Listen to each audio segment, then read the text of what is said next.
Hey guys, Crystal Thompson here for Simon Says. Today I have the newest card kit.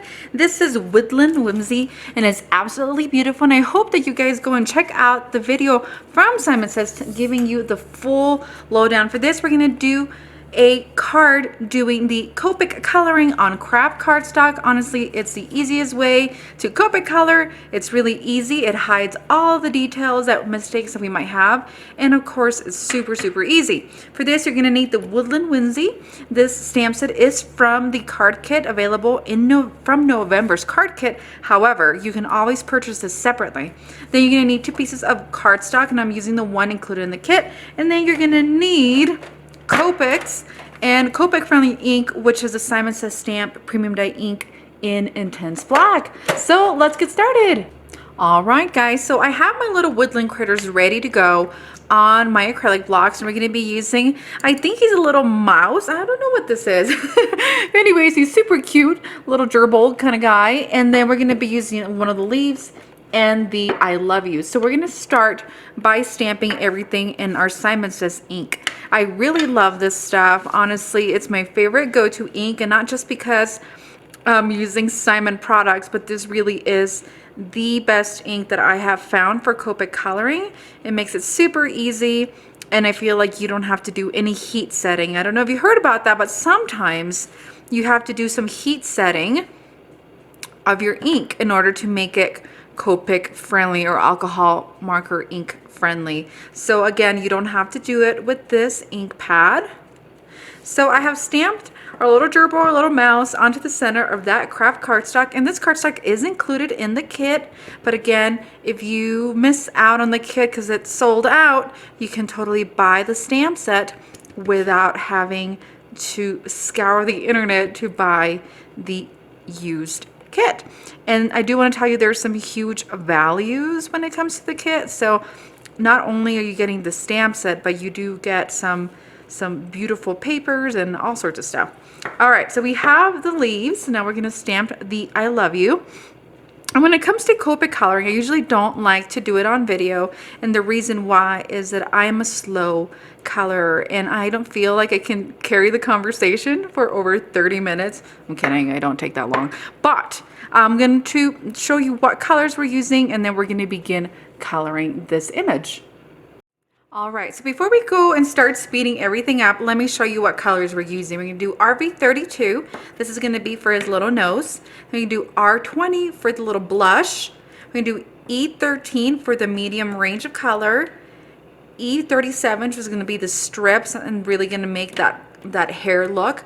And then E21 for his entire color. So what I like to do is I like to come in and add my little nose coloring and the ears. And again, this is RV32, and I'm going to go slow when it comes to the beginning of the coloring of the Kraft, and the reason I want to go slow is so I can explain just a little bit. So when you're coloring on cardstock, specifically Kraft cardstock, you got to be a little bit careful about how much color you add. This is not Copic paper, which means it's not going to allow it to slide. It's just going to soak it in.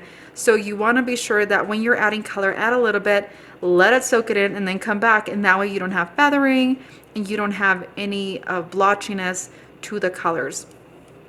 So as you can see, it's really fun to watch this process, how it soaks it in, and it just makes it look super pretty. So if you want to make that really dark, just come back and layer.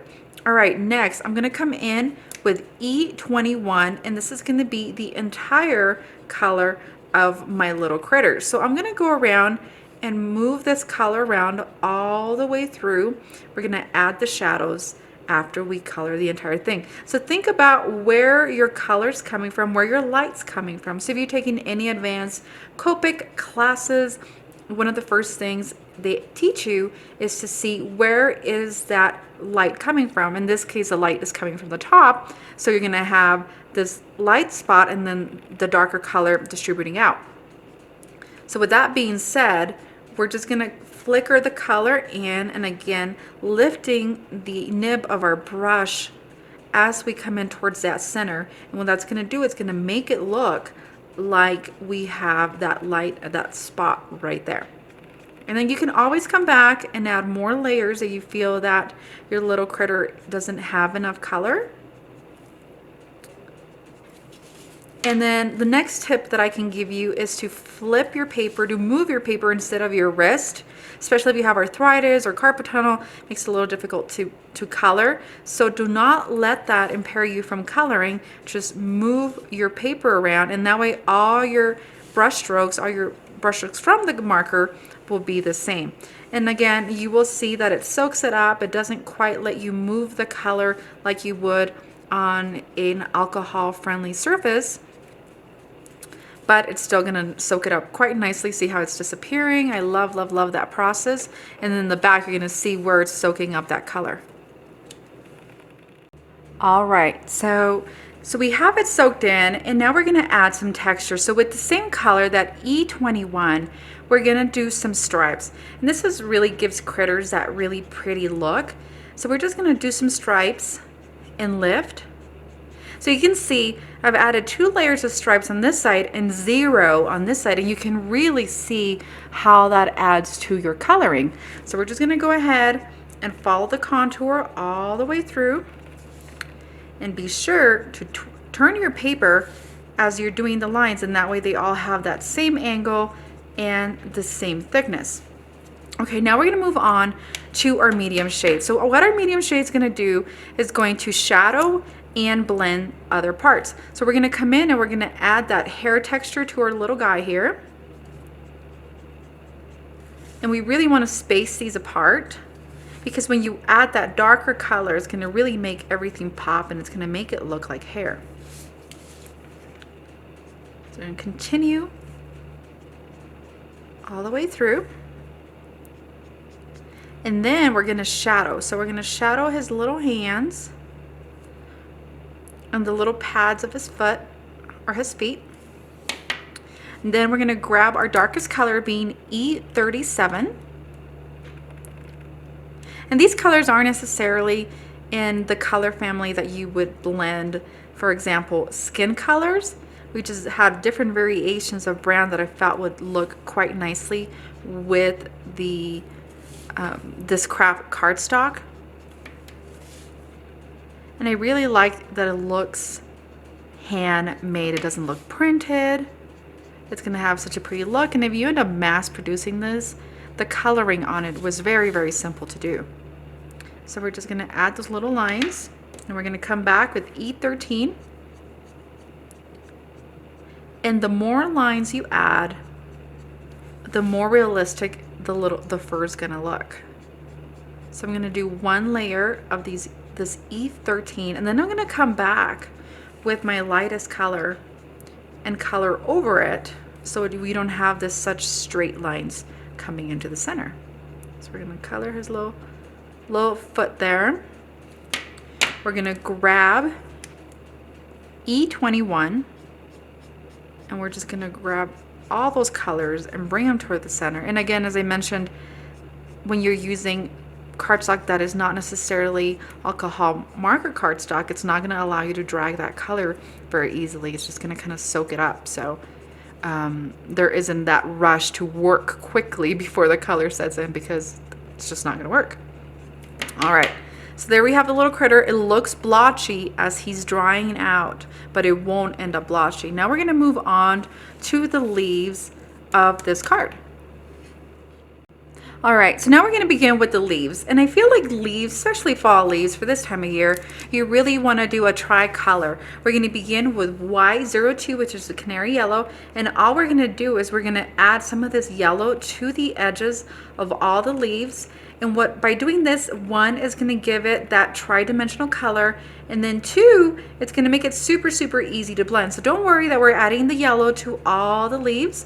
We're gonna be using variations of different greens, which is gonna make it look different. So I'm gonna add this canary yellow. And before you start on the leaves, be sure that your ink is completely dry so it doesn't end up coloring the tip of your marker. So that's just a nice little tip that I can give you when it comes to coloring with your Copic markers. All right, so we have that done. We're gonna move on to our next color, in this case being G82, which is the Spring Dim Green. And we're gonna color the whole thing. So I'm gonna turn my paper, and we're gonna start at the base of the leaf, coloring up, not necessarily covering the entire leaf, and the reason why is that we want some of that yellow to pop up.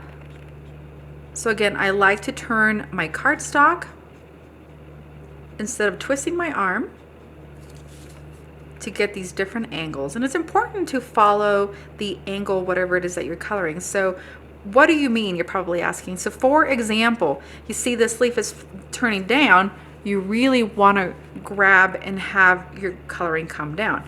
Your leaf is going up or at an angle, move your cardstock and move it up to an angle. What this is going to achieve is just going to make it easier, one, for coloring, and two, for the brush strokes of your marker to all follow the same size.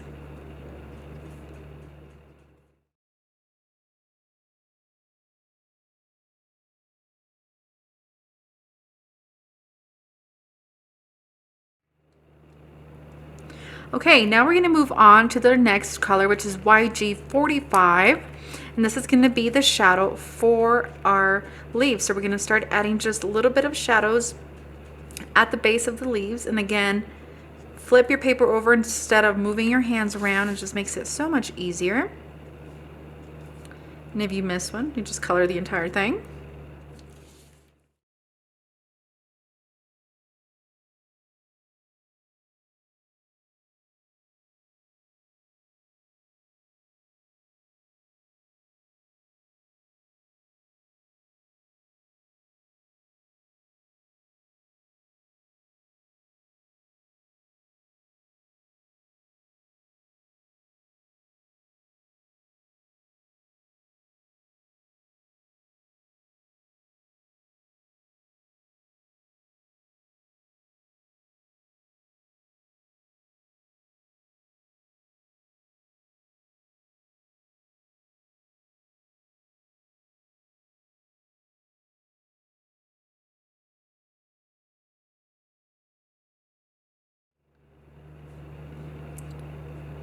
And just adding little dots, and don't come at it sideways or you'll end up with an oval kind of like that one. You really want to come at it from the top. And so by doing these little colored dots, that using the same colors that we use is going to kind of coordinate everything. It's going to make less stamping and less coloring because you're using the same markers. And then it's going to fill in all those places that instead of doing a repetitive stamping card, which I think we should do later, we just add the color. So again, super easy way to add embellishment to your card without really having to have embellishments. And so when you're using kits, this is a great way to do it, because honestly, you could totally do this in the car. You have a stamp positioner, you have a MISTI, do it in the car, and then just color away.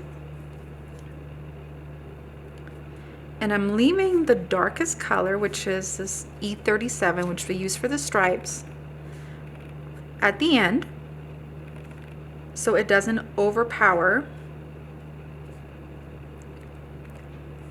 our card. I feel like we need just a little bit of pink, so I'm going to bring in that R20, which was for the little cheeks. You can touch up the little cheeks if you choose to. And this just reminds me of like a fall day, and you have all those beautiful leaves kind of going, and it's super magical. And that does it, guys. This is our card. We Copic color the entire thing. Super easy. Be sure to click like and subscribe on my videos so I keep preparing these videos to you. Let me know of any questions or comments that you have for me. Thank you so much. Have an amazing day.